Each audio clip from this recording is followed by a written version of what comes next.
Today we will be looking at the very first Torah portion, Bereshit, or in the beginning. Not only do the opening chapters introduce the key themes of the Torah, land, seed, and blessing, they also lay the foundation for the future messianic hope. Let's look at Genesis chapter 1, verse 28. And God blessed them, and God said to them, Be fruitful and multiply and fill the earth and subdue it, and have dominion over the fish of the sea and over the birds of the heavens and over every living thing that moves on the earth. It's essential to notice that this verse already anticipates all the key themes of the Abrahamic covenant. First, the text says that God blesses Adam and Eve. Right from the beginning, we see God's intention to bless humanity.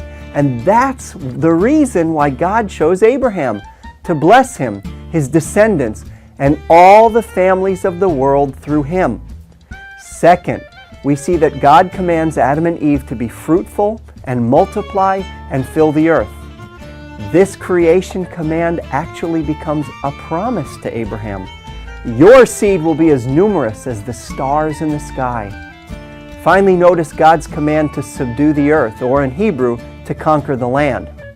This creation mandate clearly anticipates God's gift of the promised land to Israel and their need to conquer it. Moving on to chapter 2, we see again more prophetic glimpses of Israel's future. After God creates Adam, He prepares a very special garden for him. And then God brings him into the garden. We read, Then the Lord God formed the man of dust from the ground, and the Lord God planted a garden in Eden, in the east, and there He put the man whom He had formed. Once again, we are reminded that, like Adam, Israel was first formed and then brought into the special place God prepared for them. Next, God commands Adam not to eat from the tree of the knowledge of good or evil, lest he die. Like Adam, Israel is also given commandments which, if not obeyed, result in death. Moving on to chapter 3, we find the serpent, Satan, waiting in the very special place prepared for Adam and Eve. We know from chapter 1 that Adam and Eve were to subdue the earth, which obviously includes the serpent. Rather than conquering the serpent, the couple fell prey to the serpent's deception and were thrust out of the land.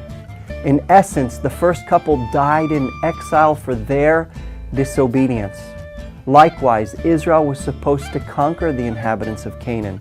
Instead, they fell prey to the Canaanite temptations, disobeyed the law, and were exiled from the promised land. Why all these parallels between Adam and Israel? They are there to point us to the Messiah. How? First, by prophetically foreshadowing Israel's disobedience and exile, Moses already lays the theological foundation for redemption apart from the works of the law. Second, given the prophetic certainty of Israel's disobedience, the Torah's introduction forces us to ask, if our hope is not in keeping the commandments, then where is it? Moses is glad you asked.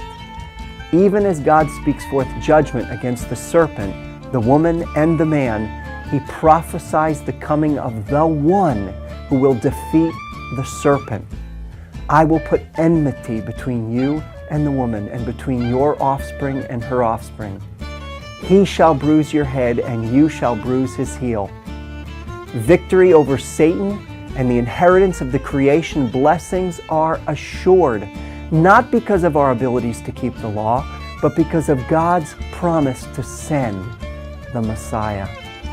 Please join us next week for another installment of Five Alive. Wishing you God's shalom from One for Israel. And don't forget to share.